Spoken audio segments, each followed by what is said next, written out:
Bem-vindos aí a mais uma aula semanal. Se você ainda não é inscrito no canal, se inscreva e comece aqui a nos seguir também para estar por dentro dos conteúdos que nós vamos fazendo semanalmente para você que é produtor rural de soja e milho, saber como vender na hora certa. E hoje nós vamos falar sobre formação do preço do grão. Então, muitas vezes a gente vê, né? A gente vê lá um preço da cooperativa, 116,80, 51, e não sabe interpretar se esse é um bom preço ou não. O que está dentro desse preço? Como que a cooperativa, a indústria chega nesse valor? Existem algumas formas, né? Se é a indústria, se é mercado interno, mas o maior deles, ou o que mais direciona preço, é a exportação, porque o Brasil exporta muita soja, muito milho, por isso esse preço de exportação é a base para a formação de preços de grão. A gente já falou em vários momentos, várias aulas, talvez aqui, mas com certeza nos nossos fóruns, que a formação do preço do grão, ela tem quatro principais pilares, né? E é a Chicago, as cotações de Chicago, os prêmios, podem ser positivos ou negativos, os custos, que são fretes rodoviários e custos portuários, e também o dólar, que determina os preços finais lá em reais por saco no final da linha. Então, Chicago, prêmio, positivo ou negativo, custos, sempre despesa, e dólar aí no final do dia, balizando essa conta. Qual que é o grande problema, muitas vezes? É que o produtor acaba vendendo em reais por saca, olha aquele preço no Zap, toma uma decisão no aplicativo ali, somente seguindo esses indicadores. Mas a gente tem que olhar para muito além disso, porque a média, né, desses componentes é o que forma o preço. Se eu estou vendendo sempre em reais por saco, eu estou sempre vendendo na média. Mas quem pesa mais? Quem pesa menos? Como é que eu posso argumentar? Eu quero R$ 2, R$ 3 a mais por saco, por quê? Qual o fator que está puxando essa alta de preços? Então, isso tudo, né, se a gente entende isso, a gente pode até mesmo fazer contratos separadamente, né? A gente pode até mesmo fazer contratos de componentes. Então, a solução, aí acompanhando, é você ter na mão aí, de fato, tá? Papel e caneta na mão e conhecer os fatores de formação do preço do grão. Quais são esses fatores? Quais são os fatores de conversão? Quais as ferramentas certas para calcular esse preço e dimensionar cenários? Nós vamos ver aqui agora, nessa aulinha aqui, então, em busca de um maior poder de negociação, a possibilidade de trabalhar com contratos componentes, se o comprador da região permite fazer, capturar mais rentabilidade, capturar mais margem e, com isso, ter um resultado melhor na safra, né? A gente não deixa nenhuma beiradinha de soja para trás quando colhe, então a gente também não quer deixar nenhum real por saco para trás, que a gente poderia estar capturando. Cada venda, né, é importante, cada negócio é um negócio, você ter cada saca de soja realmente trabalhando para você trazer mais rentabilidade. Mas para isso eu preciso entender aquela formação de preço de grão e entender os fatores de formação. Reforçando, Chicago é a base de tudo, é o principal fator de receita, prêmios são positivos ou negativos, custos são negativos, e o dólar vai dar as despesas em reais. Agora vamos abrir um por eles, porque a gente já ouviu essa equação, no dia a dia você ouve isso também, mas de fato vamos entender na vírgula cada um desses fatores aí. Fazendo várias análises e fazendo muita conta também, a gente chegou que dentro da formação de preço ali em dólar por saco, por exemplo, Chicago pesa aí seus 65% na média, em alguns momentos mais ou menos. Então, quando que eu vou ter uma soja de R$ 200 de novo? Quando a gente tiver um Chicago batendo 15, 16, US$ 17 por bushel lá nas bolsas de Chicago, a gente provavelmente vai ter soja nesses patamares, que era quando nós tínhamos a soja em 180, R$ 200. Prêmios, né? Que é quanto que pesa o prêmio. Você pegar prêmio disponível hoje, ele pesa ali seus 15, talvez 20%. Aí você pegar prêmio futuro, ele pesa de 4, 5%. Então, o prêmio ele pesa no máximo em seus 15%, dependendo do momento que a gente está passando. Custo. Custo pode ser mais ou menos, se você está mais no interior do Brasil, mais perto do porto, mas ele vai ficar em mais ou menos uns 20%. Frete, né, custo de caminhão, e custo portuário e elevação portuária. E não está aqui, claro, mas o dólar determina 100% da receita final em reais. Então, se eu tenho X reais lá para receber ou para pagar, o câmbio vai impactar diretamente essa equação em reais no final do dia. Agora vamos olhar por componentes, tá? E se você tiver alguma dúvida aí, vai mandando aqui no chat e depois eu respondo também. Para não esquecer, já anota aí. Tendo esse fator de formação do preço do grão, Chicago, prêmio, custos, dólar, né? Como que cada um deles se comporta, o que que eles refletem, o que é importante para mim tomar a decisão de venda ou fazer negociações aí, buscar ter um argumento mais rico nas negociações também. Então, o primeiro componente aí que vale a pena a gente destacar é, de fato, Chicago. Por quê? Porque é a bolsa de referência global. Todo mundo negocia em Chicago, principalmente quando fala de soja, é lá em Chicago. E por que que o Brasil não é o cara da soja, as cotações e tudo mais? Porque o Brasil virou, né, o maior produtor de soja do mundo recentemente, 4, 5, 6 anos atrás aí, que de fato o Brasil se tornou uma potência quando fala de preços de soja, de produção de soja. E recentemente foi lançado entre a S&P Global Platts e a Bolsa de Chicago o papel FOB Santos para refletir cotações de soja aqui no Brasil. Mas é um contrato novo, tem pouca liquidez, pouca gente negociando ainda, e por isso que, via de regra, as cotações são com base lá em Chicago. Outros fatores, né? O mercado financeiro global. Os Estados Unidos tem o maior mercado financeiro global. Quando a gente olha, por exemplo, para a questão de moeda, os Estados Unidos têm a mesma moeda há mais de 500 anos. É, golpes de Estado, né? O Brasil já passou por uns 7 ou 8, se eu não me engano, regimes diferentes aí ao longo dessa jornada. E os Estados Unidos têm mantido a mesma democracia. Então, essa constância do mercado financeiro, ela vem de há muito tempo e ela dá suporte também para que o mercado se baseie em Chicago. Então, o que que as cotações da soja refletem cotadas lá em Chicago? Elas refletem, primeiro, a oferta e demanda dos Estados Unidos, momento de colheita, mercado climático, estoques. Então, tudo que se refere ao mercado americano, né, a área de soja, a área de milho, reflete nas cotações de Chicago. Esse é o primeiro ponto. Depois, eles refletem oferta e demanda global. Então, agora a gente está no momento de transição, a bola saindo do campo americano, vindo para o sul-americano, né, do norte-americano para o sul-americano, e a gente começa a ter uma transição nesse momento de safra, e o mercado começa a virar as atenções aqui para Brasil e Argentina, por exemplo. Outro ponto, né? Quem negocia lá em Chicago são produtores, indústrias que estão buscando proteção e especuladores que estão buscando ganhar dinheiro. Então a gente tem lá bancos, pessoas físicas, especuladores, fundos de investimento, fundos de pensão, também estão comprando e vendendo soja. Por isso que muitas vezes o preço não reflete a realidade, porque o mercado está distorcido por algum desses players, alguns desses caras que não tem a ver com proteção, mas tem a ver com especulação. Outros pontos importantes aqui. Chicago é cotado em centavos de dólar por bushel e são contratos financeiros. Tem liquidação física? Tem, mas isso é menos de 5% que entrega, de fato, soja física negociando por Chicago. Mais de 95% é liquidado financeiramente e reflete os investimentos sazonais aí lá na Bolsa. Beleza. Chicago, base de preço, o mundo inteiro está usando ele. Como que o chinês compra soja no Brasil, então? E Chicago está lá nos Estados Unidos. A isso foi trabalhar com prêmios, ou seja, eu tenho Chicago, que reflete os Estados Unidos primeiro, mas se eu vou comprar soja no Brasil e eu tenho uma quebra de safra, eu vou pagar Chicago mais alguma coisa. Se eu tenho uma super safra, eu vou pagar Chicago menos alguma coisa. Então, os prêmios, eles refletem oferta e demanda local. Você tem prêmio Paranaguá, você tem prêmio ali na Argentina também, refletindo oferta e demanda ali. No próprio Estados Unidos, você tem prêmio no Golfo, prêmio no Pacífico Norte-Oeste. Então, você tem vários prêmios, né, por localidade. E eles refletem oferta e demanda local. Qual que é a diferença? Quem define prêmio?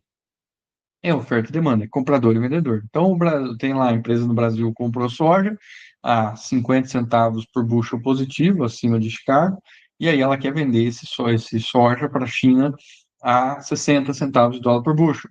Então, quem está negociando isso? São traders, são brokers, são corretores lá no porto que estão fazendo uma negociação internacional. Mesma coisa no interior. Se o corretor, né, ou o armazém geral, ele compra soja da fazenda a 110, ele vira depois para os traders ali e fala, eu vendo soja a 112. e ele pode ganhar R$ 2 por saco nessa operação. Os prêmios é a mesma coisa, só que numa escala muito maior, num volume muito maior e no mercado internacional. Os compradores compram soja dentro do Brasil e vendem fora do Brasil. Às vezes compram, tem que ter para quem repassar, toma posição, às vezes vão repassando instantaneamente. Tem várias estratégias falando de prêmio. Agora, qual que é o ponto? Prêmio, ele é balcão, ele é negociado no porto entre compradores e vendedores, não tem tela de prêmio, né? Você até consegue, eu tenho aqui, mas você tem que pagar ela depende do reporte, do pessoal atualizar esses dados, não é igual Chicago, que é o mercado financeiro, onde qualquer um compra e vende. Quem negocia prêmio é quem tem o físico para negociar, não é papel. Então, prêmio, pessoal, ele é físico. Como referência no Brasil, quando a gente fala de prêmio soja, a gente está falando do Porto de Paranaguá, principalmente, que é o mais histórico, o mais antigo. E, além disso, vale reforçar que os prêmios também são cotados em centavos de dólar por bushel. Prêmio é físico, tem exportação todo mês, prêmio vence todo mês. Carga financeiro tem exportação, tem reflete sazonalidade de produção, não vence todos os meses e está cotado na bolsa. Então, esses os dois primeiros fatores de formação do preço do grão. Prêmios, se eu tenho muita soja, ou pouca demanda, os prêmios podem ser negativos. Se eu tiver muita demanda e pouca soja, os prêmios ficam positivos. Exemplo, entre safra agora, tem menos soja e tem demanda. Os prêmios estão bem positivos. Safra futura, não é o caso desse ano, mas vamos colocar aqui na safra, a gente tem uma safra recorde e ninguém comprando. Vamos ter prêmio negativo. Então, sempre tem esse balanço aí entre prêmios e ele reflete oferta e demanda no base do porto. Além disso, qual é o próximo fator de formação do preço do grão que impacta diretamente no grão? Custo. O que entra dentro de custo? Você tem taxa de recepção no armazém, você tem quebra técnica, e fretes. E muitas vezes, né, o produtor, esses quatro estão presentes para ele ali, que é o recebimento, quebra técnica, armazenagem e frete. Mas o comprador, ele também multiplica isso pelo tempo que ele vai ter para carregar esse grão. Então, a câmera técnica vai ser maior, a armazenagem vai ser maior, a distância no porto, o frete vai ser muitas vezes maior do que esse aí, o frete curto. Então, isso tudo entra como um desconto no preço do grão. Por isso que às vezes o pessoal manda lá para mim no Instagram, né? Eu tenho soja a R$ 110. É bom ou é ruim? Não sei se é soja presente ou soja futuro, mas vamos partir que é soja presente. Cara, se você está no interior do Mato Grosso, pode ser um bom preço. Se você está na boca do porto, é um péssimo preço. E o que manda nisso? É o frete que você tem para chegar lá no porto. Outros custos, né? Custos portuários. Que aí a gente tem o FOBINS, né? O que é o FOBINS? É o custo de elevação portuária. Você pegar esse produto lá no armazém do porto, colocar para dentro do navio. Então, esse é o custo. Demurragem. Que é isso? Isso é francês e se refere ao atraso do navio. Você viu aí, o carregamento é aberto e quando chove não carrega. Então o navio fica além descarrega. Então o navio fica parado, boiando lá, e isso tem um custo de mais ou menos aí $1 por tonelada por dia. Então, um navio de 60 mil toneladas são US$ 120 mil por dia, porque está chovendo ou qualquer outro motivo que traga um atraso de navio, porque o comprador não tem soja lá, porque a soja não está dando padrão, enfim, porque a papelada não desenrolou, não saiu, a burocracia não está pronta, então isso tudo reflete atraso de navio. E quanto mais antecipada é a compra, maior o prêmio de risco sobre frete, sobre demurra, sobre essas coisas, porque a incerteza é maior. Então, por isso que a gente olha o soja do ano que vem, ela vale menos, muitas vezes porque o custo dentro dessa operação está superestimado. E por que que o comprador faz isso? Porque, historicamente, toma ferro no frete, né? Não existe hedge, não existe trava, não existe proteção de frete para o ano que vem. Frete é o negócio da semana. É o frete de hoje, da semana que você negocia o frete. Semana que vem tem que negociar de novo. E com isso, os compradores pegam a média e jogam uma proteção bem grande em cima quando fala de frete aí. Quanto mais longo, maior a proteção. Dólar, né? Então a gente viu Chicago, formador de preço, prêmio, formador de preço local, custos, né, principalmente são esses que estão ali dentro da formação de preço, e com esses três fatores a gente chega lá em preços em dólar por saco, e tudo é dólar. 100% das negociações são dólar. Mas a gente está no Brasil e a gente negocia em reais. Então, o produtor tem a opção de negociar em dólar por saco e deixar esse contrato em dólar até a data de vencimento. Quando vence, o comprador vai usar o PETAX, que é a taxa de referência do Banco Central, para pagar esse contrato. Então, hoje fechou 5,32. Ele vai pegar lá US$ 20 vezes 5,32 e vai pagar esse contrato para você no dólar do PETAX que você tem para receber ali. Então, 18, US$ 20 na soja, 20 vezes 5,32, receberia hoje, por exemplo, 106,40 numa soja. Eu acho que esse é o ponto. É, e é o ponto de partida aí para as negociações. O que que impacta no dólar? Então, o dólar é uma das coisas mais difíceis de você analisar, porque tem muitas coisas que impactam. O dólar, ele é um ativo global que todo mundo negocia. Então, soja, você vai ter ali Brasil, Estados Unidos, Argentina e China, pra você analisar e determina mais ou menos aí para onde é que vai estar indo o preço da soja. Agora, quando você pega dólar, o mundo inteiro usa dólar. Então, dá uma guerra lá em Irã e Israel. Tem nada a ver com nós aqui, não compra soja, mas impacta o preço do dólar. Então, isso muda a dinâmica de jogo. É, quais fundamentos principais direcionam ao par de moedas dólar real? Então, a gente tem o principal hoje, que eu chamaria atenção aqui, a diferença de taxa de juros. Estados Unidos lá em 4%, nós em 15%. Então, você tem 11% de diferença entre o Brasil e os Estados Unidos, e com esses 11%, o gringo manda dinheiro para cá, isso derruba o nosso dólar aqui, então esse é um fator. Mas aí você tem questões fiscais, domésticas, públicas, independentes de cada país. Por exemplo, né, no Brasil, déficit público, governo gastando mais, governo estudando isentar transporte público, isso tudo é custo para o governo, né? Você vai dar, o ônibus vai ser de graça, né? O motorista vai trabalhar de graça, né? O diesel vai sair de graça? Não vai. Então alguém vai ter que pagar isso, isso sai da conta do governo, isso piora as contas públicas, isso aumenta o poder de compra das pessoas também, querendo ou não, ela vai economizar ali no transporte público, ela vai gastar em outra coisa, isso traz inflação. Então, as duas coisas trazem inflação, resultado, a taxa de juros precisa subir ainda mais, e isso penaliza, né, até que ponto um país consegue aumentar a taxa de juros. Né? Quantos negócios dão 15% de margem, aí você tem o Brasil emprestando dinheiro a 15%. Então, começa a pôr tudo isso na balança, né? Vai ficando, a credibilidade do país vai caindo, o risco do país vai aumentando, isso também tira dólares do país. Por isso que a gente vê que o câmbio cai, mas ele tem um certo suporte, uma certa gordura que ele não consegue derreter mais ainda, porque o dever de casa não está feito. Então, o que que determina o valor final em reais?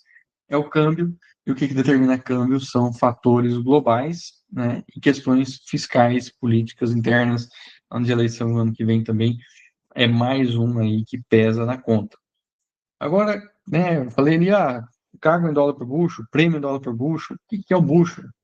Um bucho é um baldinho de como esses aqui. Então, lá no tempo do EPA não tinha balança, não tinha como as pessoas transacionarem unidades e eles trocavam volumes. Então, eu te dou um baldinho de soja, você me dá um baldinho de trigo, e por convenção, esse baldinho na soja tem 27 quilos, 216 gramas, e no milho tem 25 quilos, 401 gramas. Também, porque os americanos são diferentão, na bolsa eles colocaram as cotações lá em centavos de dólar por bucho. É isso, né? Tudo para eles é diferente. Quilômetro é milha, milímetro é inche, litro é galão, e também eles não iam trabalhar com 60 quilos, eles têm a unidade própria de medida deles. As cotações aqui, elas estão em centavos de dólar por bucho, então é muito normal a gente falar, tá 10,22, né? A gente está chamando isso dólar por bucho. Mas as cotações estão em centavos de dólar por bucho. Então o correto seria dizer que está em 1.022 centavos de dólar por bucho. Aí ninguém fala isso, todo mundo já fala 10,22. Falando de soja, né? Aqui tem os vencimentos dos contratos, então o F é janeiro, o H é março, o K é maio, o N é julho, o Q é agosto, o U é setembro, o X é novembro. Isso nunca vai mudar. O que que muda? Muda o ano de vencimento. Por exemplo, o F, o H, o K, o N e o Q, já foram embora. Até o U já deve ter parado de negociar. A gente tem lá o X só, que é para frente, porque são contratos futuros, é só o que está para vencer. E aí a gente vai ver que ano que vem vai ser o 26 aqui, que vai estar na frente. O S aqui é a letrinha de soybean, de soja, né? E o Z é de contrato cash. Então você tem o código do produto, mês e ano de vencimento aí pela frente. E com isso, né, eu consigo começar a também ter uma argumentação melhor nas negociações. Por quê? Anotem isso aqui, os dois fatores de formação de preço de grão, que são um dos mais importantes, os dois números mais importantes que você pode ter aí, né? Se eu tenho lá, né, 10,23 ou 10 centavos de dólar por bushel, que é o que está aqui, ó, que é 1.023, eu tenho que primeiro dividir por 100 para transformar em dólar por bushel. Então tem 10 dólares e 23 por bushel, que é por baldinho, né? Agora, quanto vale isso em dólar por saco? Eu faço vezes 2,2046. Esse é o fator de conversão da soja Chicago de dólar por bushel para dólar por saca, que é o que a gente negocia aqui no Brasil. Então, eu vou ter 22 dólares e 55 por saca de soja aqui no Brasil. E no milho? O milho lá de 400 centavos, dividido por 100, 4 dólares, vezes 2,3621, são 9 dólares e 44 por saca de milho lá em Chicago. Mas eu estou aqui no Brasil, então é só para diferenciar isso. Que contas eu posso fazer com isso, né? Quais informações, como eu transformo isso aqui, não só em decoreba, mas em prática. Eu tinha uma raiva de ir na aula e o professor acabava a aula assim, ó, beleza, decorou, pode ir embora. Vamos transformar isso aqui em alguma coisa que vai trazer retorno, né?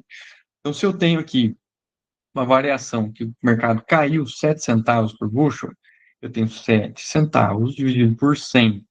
Tá? Então, 0,07 centavos mesmo, vezes 2,2046. Quer dizer que nesse dia a soja caiu 15 centavos de dólar por saco. Vezes um câmbio aí de 5,30, a gente está falando que ela caiu 80 reais, 81 reais, 81 centavos de reais por saca numa variação de queda dessa. Por que isso é importante? Porque no dia que você vê que sobe 10 centavos, por exemplo, você consegue falar para o comprador, agora eu quero R$ 1, R$ 2 a mais. Ou você pode deixar essa oferta R$ 1, R$ 2 a mais e não precisa ficar ligando para o cara para ver se pegou. Pode olhar para Chicago e falar, não tem condição de ter fechado essa conta. Essa é a primeira forma, é a mais prática de você usar isso no dia a dia. Agora vamos usar outra forma, né? Vamos supor que na fazenda eu tenho a soja lá, estão me oferecendo R$ 115 na soja. Quanto que vale em dólar? Divide por 5,30, é uma soja de 21,70, vamos arredondar. Lá em Chicago, está ali a 10,34, vou colocar 10,35, vezes 2,2046, é uma soja de 22,86. Dólar por saco lá em Chicago, menos 21,70 aqui na minha fazenda. Então tem US$ 1,10 de basis negativo. O que é o basis, a grosso modo? É a diferença do preço físico local para o preço na bolsa. Basicamente é isso. Então, para que serve esse basis, né? Ele é um indicador para, dentre algumas coisas, mas ele serve de um indicador de momento de venda. Quanto mais próximo de zero ou positivo for esse número, melhor é a minha venda. Quer dizer que eu estou vendendo soja a US$ 1 de diferença de Chicago. Ou então, se tivesse 0 a 0, como se fosse a minha soja aqui na fazenda, o mesmo preço lá na Bolsa de Chicago. Então, em alguns momentos, você pode usar o Basis para estar trazendo isso como um indicador de venda no dia a dia. Então, fica essa recomendação aqui também de como utilizar esses fatores de conversão. E anote, se de tudo aqui você quiser anotar uma coisa, anote esse fator de conversão aqui e anote a grosso modo que nós passamos aqui também os fatores de formação do preço do grão, os 4 pilares aí que compõem o fator de formação do preço do grão. E reforçando, Chicago é financeiro, dólar é financeiro, prêmio e custos são físicos. Não tem tela, não tem como fazer proteção, não tem como fazer hedge, são negociados entre compradores e vendedores. Chicago e dólar são financeiro, estão na tela, são negociados por compradores, vendedores, especuladores, todo mundo, e compõe a maior parte da formação do preço de grão, está no Chicago e está no dólar. E você consegue, nesses dois fatores, fazer gerenciamento de risco, comprar put no mercado futuro, enfim, consegue explorar isso para estar fazendo gerenciamento de risco nessas operações. Então, basicamente, é assim que é formada o preço do grão, é assim que a conta chega no final do dia, quando chega lá em reais por saca, isso partiu de uma equação. Talvez o comprador, né, vai jogar para a indústria, faz uma conta um pouco diferente, vai para o mercado interno, faz uma conta um pouco diferente. Fato é, nunca vai ficar muito melhor ou muito pior do que exportação, porque exportação é a régua daquilo que sobra. Sobrou, vende para fora. Ah, não, é aquela velha utopia, né? Vamos pegar, por exemplo, ali o governo passado na Argentina, vamos tributar a exportação porque daí sobra produto no mercado interno. Isso e controlar a inflação. Mas não funciona, porque se não está dando lucro, o produtor retém a venda. Se ele retém a venda, o mercado volta para a exportação, incorpora os 33% dentro da conta e fica ali aquele mercadão congelado. Então, tudo que sobra vai para a exportação. É aquela coisa, né? Tem dois compradores. Um vende para o mercado interno, o outro vende para exportação. O produtor quer saber para onde que vai o preço? Não, ele quer quem paga melhor. Então, se a exportação paga melhor, ele vende para exportação. Se o mercado interno paga melhor, vende para o mercado interno. Então, a gente tem que entender que a exportação é a conta média que todo mundo faz e os outros que eventualmente não estão usando essa conta, eles se balizam por ela direta ou indiretamente. Alguma dúvida, alguma pergunta aí? Vocês estão participando? Posso contribuir em alguma coisa?